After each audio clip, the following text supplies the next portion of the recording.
Hello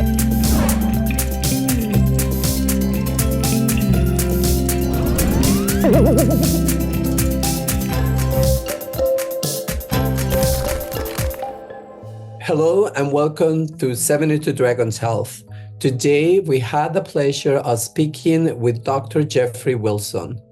Dr. Jeffrey Wilson is the Associate Dean of Research and Inclusive Excellence at the W.P. Carey School of Business.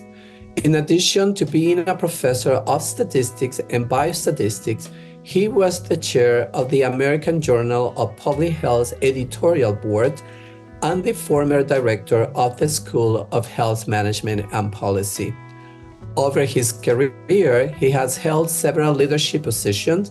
He currently works as the faculty athletics representative at Arizona State University.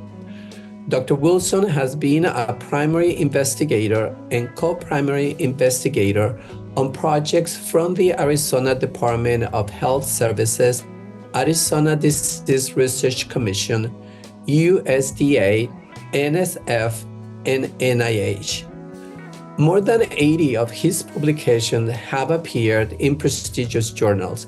Moreover, he has represented hospitals and pharmaceutical businesses before the United States Food and Drug Administration, FDA, and other federal government healthcare bodies. He's also the mentoring chair of the Applied Public Health Statistics section of the APHA. Welcome to this interview, Dr. Jeffrey Wilson. We are honored to have you with us today. Thank you very much, sir. Dr. Wilson, can you please introduce us to your responsibilities as mentoring chair of the Applied Public Health Statistics section of the American Public Health Association, APHA? What we do from year to year is try to give our young people an insight into what's lay ahead. In so doing, we have, from year to year, we have our senior administration, about 14 or 15 of them, join with our junior professors and our students to provide a place for them to be mentored or to think about mentorship. This year, we have a very special guest, Dr. Sabachu, and she will be talking about mentoring in different forms. So what we try to do, we try to build on the year before so that we could make mentoring really a key part of the young people's way of life. Because mentoring is important in many different ways, and a person can have more than one mentor. The key I tell young people is a mentor is not one who's supposed to agree with you. The person just give you ideas and suggestions, make you think about things in ways that you normally would not. And so we have seen continual progress in our mentoring. And this year in Minnesota, we hope to even go a much bigger place in mentoring. Yeah, mentoring is such an important way to grow.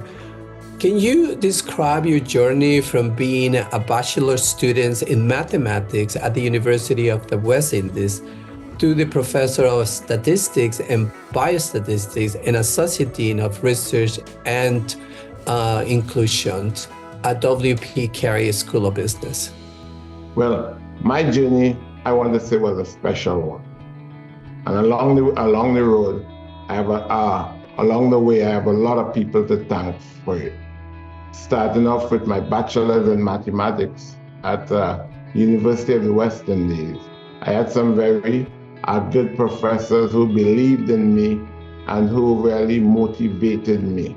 However, motivation then and motivation now is like night and day. I mean, back then, somebody say, "Oh, I'm tired," or "I'm depressed." We would say, "Suck it up and move on." But nowadays, it's a whole totally different space for that. But in those days, they were not necessarily doing it to be bad people. They were doing it because they thought that was a motivating factor. So I left Trinidad and I ended up at Iowa State, which is a key to my existence. What was the key about that? I ended up at Iowa State by mistake. What do you mean by mistake? I had 4 different schools that admitted me to the PhD program. Iowa State, Princeton, Penn State, and University of North Carolina at Chapel. And somebody said, "Where are you going?" I said, "I want to go to a place where I can find fruits and vegetables, mangoes, I meant tropical fruits." And somebody said to me, "Oh, you mean Iowa State, the breadbasket of America." So there I was. I'd been to Washington, D.C., I'd been to New York, and I thought that was America. So I said, "Yes, let's go to Iowa." I got to Iowa State. After 24 hours, I left. I was a young man then, and I cried, water going down my eyes, and I cried. I just gotten married, and I cried, and I moved to Princeton. After a day or 2 at Princeton said, we cannot let you stay here because we cannot change your paperwork. We have problems changing the paperwork. I said, "Well, I have also for the university, I have Penn State University." And the person said, "Oh, just across the bridge." That's how in New Jersey they mentioned just across the bridge. I went to Penn State. I went up to State College, and after about 3 or 4 weeks, somebody came in and they said, "You gotta leave. You can't stay here." And then they gave me an ultimatum. They said, "Either you go back to Trinidad and get the paperwork changed, or you go back to Iowa State." Well, and knowing how paperwork back then took a long time to move, I decided to move to Iowa State. But there's a message here. I got to Iowa State in the middle of the semester toward the end. I was told to buy a pair of boots. Coming from Trinidad and Tobago, I did not know they mean snow boots. I bought a cowboy boots and I skated everywhere I tried to go on my behind because I was in the snow and I didn't really understand. Never seen snow before. I was well read, but I did not know man really truly existed in sub-zero temperatures. But I was there, and 4 or 5 years later, I finished up with my master's and my PhD, and I was told to write a resume. And I said, "What's that?" And coming from a humble nation like Trinidad and Tobago, we didn't speak of ourselves. We were very all uncomfortable to speak about ourselves. And I had to write about myself. And so all I wrote is Jeffrey Wilson, Iowa State University, PhD statistics. And I was surprised how many I got back, how many people wanted me to come for an interview. And I went walking to my professor and I said, "What's this?" And he said, "This is why you came to Iowa State." I said, "What do you mean?" He said, "We are number 1. I did not know that people built mortar and brick and they were not number 1. I thought every university was great. And because of my time at Iowa State, I never looked for a job. I never looked for that kind of job. And so I just went to university. I stopped at Oklahoma State, and then at Arizona State made me an offer, even without seeing me here and hearing my talk or anything. They made me an offer that I couldn't refuse. And I came here and I've had some great times here at Arizona State. Dr. Wilson, can you tell us about your experiences working on inclusive excellence? Which one of them stood out for you the most? It has to be inclusive. Inclusive, we used to call this diversity, equity, and inclusion. And even when we call it there after the Supreme Court ruling last summer, we now call it, or the summer before, we now call it inclusive excellence.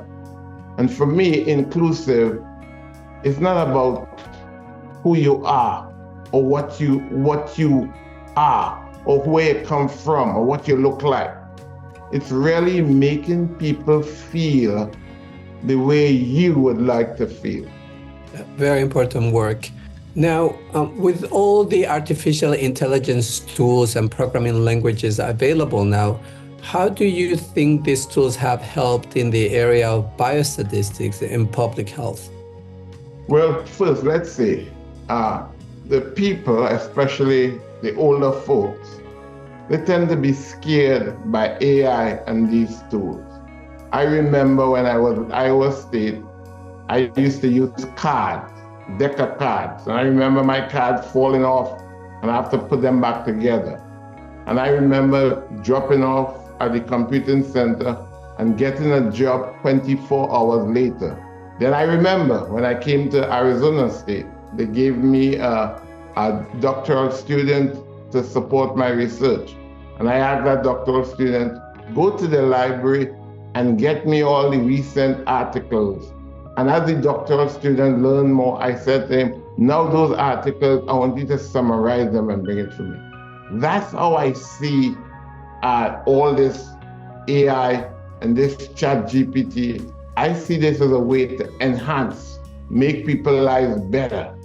But the people are afraid of it because we are always afraid of things we don't know. Back to inclusive excellence, we are always afraid of people that we don't know, that we don't see. We're always afraid of things that we are not familiar with. And because of that, we have a lot of comments. Thank you. Now, can you please tell us any exciting event, presentation, or initiative that we can look forward to in this year's American Public Health Association's annual meeting in Minneapolis, Minnesota? Besides a plug for the mentoring that we are going to provide in another way, we have this same AI where we are talking about AI, where AI and public health. And I think it's the right thing to do. I think we need to be timely, and this is the best time to have that discussion. It comes at different levels. Some of us would like to see it more the scientific level. Some of us like to understand the legality with it. Some of us would like to understand just how to use it.